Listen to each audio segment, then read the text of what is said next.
Bab 6247. Meski ritme dering dan getaran ponsel tidak berubah dari biasanya, Jimmy merasa teleponnya berdering semakin cepat, dan tampaknya menjadi semakin cemas. Pada saat ini, dering cemas akhirnya berhenti, meninggalkan panggilan tak terjawab di layar ponselnya. Kemudian, dia menerima pesan teks dari atasannya, yang berbunyi, "Angkat teleponmu. Sekarang." Melihat pesan ini, tanpa sadar Jimmy menelan ludahnya. Meski mulutnya kering, dia sudah bicara terlalu banyak sebelumnya, dan tenggorokannya kering dan robek. Tapi dia tidak peduli dengan hal-hal ini saat ini. Karena bos menelepon lagi. Gara-gara pesan singkat itu, Jimmy tak berani ragu lagi. Dia hanya bisa menjawab telepon dengan panik. Melihat Steve yang sangat bangga, dia berkata di telepon dengan gemetar, "Bos." Segera, terdengar suara gemuruh histeris dari ujung telepon yang lain. "Jimmy, apa yang kamu lakukan di luar? Mengapa keluarga Rothschild menelepon dan mengatakan bahwa majikan tertua sangat tidak puas denganmu? Saya telah bekerja keras untuk keluarga Rothschild selama bertahun-tahun. Tetapi saya tidak pernah memiliki kesempatan untuk bertemu dengan guru tertua. Bagaimana kamu menyinggung tuan tertua?" Hati Jimmy akhirnya berdebar kencang. Dia masih berharap panggilan bos kali ini hanya kebetulan. Dan tidak ada hubungannya dengan pria di depannya. Orang yang mengaku sebagai anggota inti keluarga Rothschild. Tapi begitu bos mengatakan ini, dia tahu bahwa dia benar-benar telah menyinggung perasaan besar hari ini. Dia menatap Steve dengan mata yang langsung dipenuhi rasa putus asa dan memohon. Dan dia hanya bisa berkata dengan suara menangis, "Bos, ini salah paham. Saya akan menjelaskannya langsung kepada Tuan Rothschild." "Jelaskan pantatmu." Pihak lain berteriak dengan marah. "Apakah sekarang giliranmu untuk menjelaskan? Sudah kubilang, kamu telah dipecat oleh firma hukum Ellis. Anda tidak perlu datang untuk menangani prosedur pengunduran diri. Aku akan meminta seseorang mengirimkan barang-barangmu ke rumahmu. Mulai sekarang, aku tidak ingin melihatmu lagi, dan jangan biarkan aku melihatmu." Ketika Jimmy mendengar bosnya ingin memecatnya, tanpa sadar dia berkata, "Bos, kamu tidak berhak melakukan ini. Saya selalu melakukan pekerjaan dengan sangat baik, dan saya bisa mendapatkan nilai A+ di setiap penilaian tahunan. Saya juga memiliki opsi untuk perusahaan tersebut dan saya adalah mitra senior perusahaan tersebut. Anda tidak memenuhi syarat untuk memecat saya secara langsung. Jika kamu ingin memecatku secara paksa, saya akan menuntut firma hukum dan menuntut kompensasi dalam jumlah besar dari Anda." "Aku tidak memenuhi syarat." Pihak lain mencibir. "Jimmy, izinkan saya mengingatkan Anda tentang hal itu selama bertahun-tahun di firma hukum. Anda telah memenangkan lebih dari 5 klien yang melewati perusahaan kami. Mari kita tidak membicarakan hal lain. Tapi dalam sengketa paten antara Mel Goodman dan IBM tahun lalu, jika saya tidak salah ingat, firma hukum kami menawarinya agen risiko 20%. Dia merasa bagiannya terlalu tinggi. Jadi dia secara pribadi mencapai 10% kerja sama agen risiko melalui Anda dan firma hukum kecil yang dibuka oleh teman kuliah Anda. Anda diam-diam bertanggung jawab atas semua pekerjaan di luar persidangan. Dan teman kuliahmu maju untuk berpartisipasi dalam uji coba. Pada akhirnya, nanti, Anda membantunya mendapatkan royalti paten sebesar $45 juta dari IBM. Dan mendapat imbalan $4,5 juta. Aku tidak melakukan kesalahan padamu dalam hal ini, kan? Tetapi kasus ini saja bisa mengirimmu ke penjara." Jimmy kaget dan berkeringat. Dia secara tidak sadar berargumentasi.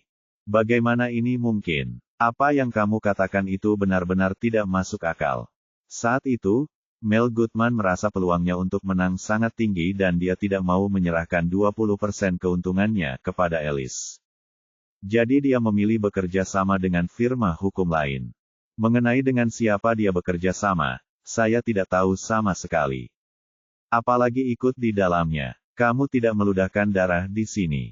Pihak lain tertawa, "Jimmy, ayolah, kita semua sudah dewasa. Ada beberapa hal yang tidak perlu saya jelaskan terlalu jelas. Mel Goodman sudah berkali-kali bertemu denganmu dan teman-teman kuliahmu secara pribadi. Dan Anda juga telah banyak mengadakan pertemuan tertutup untuk membahas arah litigasi. Dan titik-titik terobosan dari keseluruhan kasus. Mel Goodman telah merekam semua ini, dan saya memiliki semua rekamannya. Jimmy ketakutan dan berseru, kamu pasti berbohong. Bagaimana ini mungkin? Pihak lain berkata, Jimmy, bersikaplah dewasa. Semua partner yang ingin dipromosikan menjadi partner senior harus memiliki pegangan yang cukup di tangan saya. Jika tidak, sekuat apapun kemampuan bisnis mereka, saya tidak akan memberinya kesempatan ini. Yang ingin saya cegah adalah mitra senior mana yang mengambil sumber daya saya pada saat kritis. Atau ingin membalasku saat aku mengusirnya. Pikirkan baik-baik kapan Anda menjadi partner senior. Apakah waktunya setelah Mel Goodman? Jimmy bergumam dengan takjub. Saya dipromosikan menjadi mitra senior pada bulan kedua setelah kasus Mel Goodman berakhir. Mungkinkah kamu yang mengatur semua ini? Pihak lain tertawa dan berkata, kamu akhirnya sedikit lebih pintar.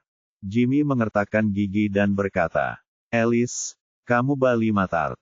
Kami bekerja dengan rajin untuk firma hukum, dan Anda dengan sengaja menjebak kami. Ini bukan sebuah pembingkaian. Pihak lain berkata, saya hanya ingin keamanan lebih. Peganganmu ada di tanganku, tapi aku tidak akan melakukan apapun padamu begitu saja. Itu salahmu karena telah menyinggung putra tertua keluarga Rothschild. Aku tidak bisa membiarkanmu terlibat apapun yang terjadi, mengerti? Bab 6248. Setelah itu, pihak lain melanjutkan. Jimmy, yang harus kamu perhatikan sekarang bukanlah aku memecatmu. Ini hanyalah hukuman terkecil yang bisa Anda terima. Jika Anda menyinggung keluarga Rothschild, mereka tidak akan melepaskan Anda dengan mudah. Pada titik ini, pihak lain melanjutkan. Oh, ngomong-ngomong, saya sudah menyerahkan semua bukti insiden Mel Goodman kepada kepala pelayan keluarga Rothschild. Jika mereka masih belum puas dengan cara saya menanganinya, mereka mungkin akan memenjarakanmu. Kalau begitu, saya menyarankan Anda untuk tidak kembali ke Amerika. Untuk uang sebanyak itu, Anda tidak akan bisa lolos dari hukuman penjara seumur hidup. Kamu sudah berumur 50 tahun. Bahkan jika Anda memiliki kesempatan untuk dibebaskan bersyarat di masa depan, umurmu mungkin lebih dari 75 tahun. Meskipun kamu dan aku adalah rekan kerja, aku tidak bisa banyak membantumu. Kamu sebaiknya menjaga dirimu sendiri. Jimmy berkeringat dingin dan kakinya gemetar seperti saringan. Dia ingin mengatakan sesuatu yang lain. Tapi bos di ujung telepon sudah menutup telepon. Jimmy sedang dalam keadaan panik saat ini. Dia tidak pernah bermimpi bahwa dia akan benar-benar menyinggung orang kedua di keluarga Rothschild di kota kecil di negara sialan ini. Melihat ke seluruh dunia, hanya segelintir orang yang status dan kedudukannya bisa dibandingkan dengan Steve Rothschild. Kemungkinan memprovokasi dia di tempat seperti itu mungkin lebih rendah daripada kemungkinan memenangkan lotre Powerball di Tiongkok dan Amerika Serikat. Pada saat ini, aura nakalnya tadi menghilang tanpa jejak. Dan dia berkata kepada Steve dengan ketakutan dan gentar. Rothschild, aku benar-benar minta maaf. Aku tidak menyangka itu benar-benar kamu. Itu semua hanya kesalahpahaman. Tolong jangan terlalu mengingatnya. Steve sudah berada di sini selama beberapa hari sekarang. Dia akhirnya menggunakan identitasnya sebagai pewaris keluarga Rothschild untuk pamer. Namun diejek oleh Jimmy. Dia sangat marah sehingga dia tidak punya tempat untuk melampiaskannya. Melihat cucunya ini masih ingin memohon ampun padanya. Dia segera menjadi marah dan mengutuk dengan gigi terkatup. Kamu adalah orang pertama yang berani meneriakiku sejak aku masih kecil. Setelah mengatakan itu, dia tiba-tiba menyadari ada sesuatu yang tidak beres. Dan matanya tanpa sadar menatap ke arah Charlie. Dan Charlie juga memandangnya dengan ekspresi bingung di wajahnya. Dengan sedikit keterkejutan dan ejekan di wajahnya.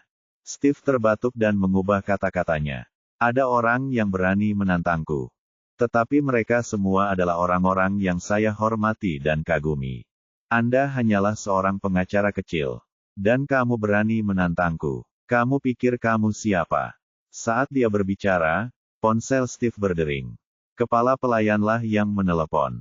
Dia segera menjawab telepon. Orang di ujung telepon berkata dengan hormat, "Pak, saya sudah bicara dengan Bos Ellis. Dia mengatakan bahwa dia akan segera memecat Jimmy dan melarangnya sepenuhnya dari profesi hukum Amerika. Sehingga dia tidak akan pernah bisa menjadi pengacara di masa depan." Steve bertanya, "Ada lagi?" Kepala pelayan berkata, "Bos Ellis baru saja mengirimi saya beberapa dokumen. Ini semua adalah bukti dugaan kejahatan ekonomi yang dilakukan Jimmy Smith. Jika perlu, materi tersebut dapat ditransfer ke FBI kapan saja." Dia bilang setidaknya Jimmy bisa dipenjara sampai dia berumur 75 tahun. "Baik," Steve berkata dengan puas. "Ayo lakukan dengan cara ini. Serahkan semua informasinya kepada kepala FBI. Katakan padanya apa yang saya katakan dan minta dia untuk mengawasi masalah ini secara pribadi untuk saya. Saya tidak akan membiarkan orang ini kembali ke Amerika." Pengurus rumah tangga segera berkata, "Baik Pak, saya akan segera mengaturnya." Steve menutup telepon, memandang Jimmy dengan cibiran di wajahnya dan berkata, "Setelah hari ini, Anda akan menjadi buronan FBI. Jika Anda kembali ke Amerika, Anda akan ditangkap segera setelah turun dari pesawat. Anda akan dijatuhi hukuman setidaknya 20 hingga 30 tahun penjara.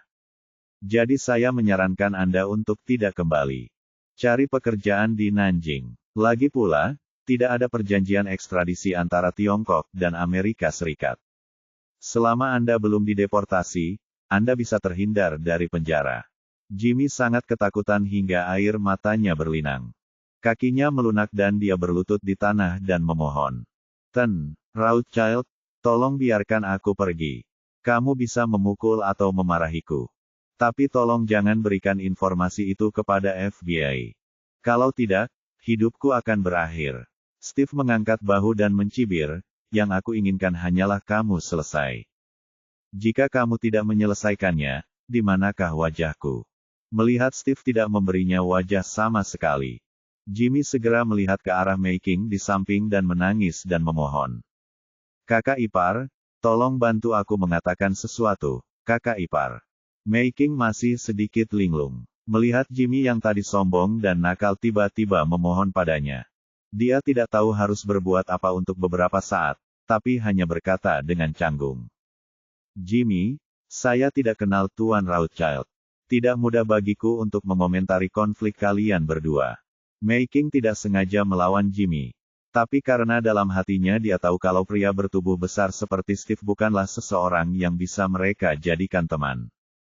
Dia pasti datang untuk menemui Charlie.